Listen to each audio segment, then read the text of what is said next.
காணொலியை பார்த்துட்டு நீங்க லைக் பண்ண வேண்டாம், கமெண்ட் பண்ண வேண்டாம், ஒரே ஒரு ஷேர் பண்ணுங்க இந்த கோவிலை பாதுகாக்கிறதுக்காக. நான் இன்னைக்கு இருக்கக்கூடிய இடம் நம்ம ராமநாதபுரம் மாவட்டம் திருவாடனை வட்டம் புல்லுக்குடி அப்படின்ற கிராமத்தில் அமைஞ்சிருக்கக்கூடிய கைலாசநாதர் திருக்கோவில்ல தாங்க இருக்கிறேன். இந்த கோவிலுடைய தற்போதைய நிலைமை இதுதான். இரண்டு கருவறையும் சிதலமடைந்து இருக்குது. அதுக்குள்ள ஒரு கருவறையில அம்மன் சவுந்தரநாயகி அப்படின்ற திருநாமத்துல இருக்கிறாங்க.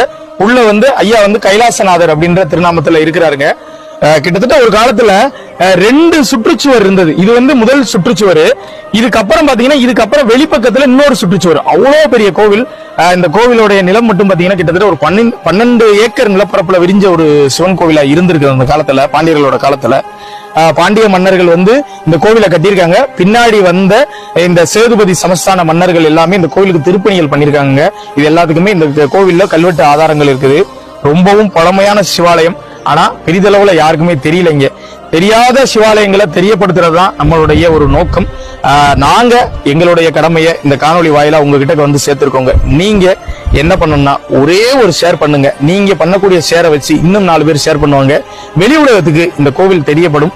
நிச்சயம் பாத்தீங்கன்னா அது அரசாங்க பார்வைக்கு விழுந்து இந்த கோவிலுக்கு ஒரு குடமுழுக்கு கூடிய விரைவில் நடைபெறுங்க. இது ஒண்ணுதான். அதனால காணொலியோட தொடக்கத்தில் நான் சொன்ன மாதிரி தான், ஷேர் மட்டும் பண்ணுங்க. நீங்க லைக்கோ கமெண்டோ எதுவுமே பண்ண வேண்டாம், ஷேர் மட்டும் பண்ணுங்க இந்த சாமிக்காக.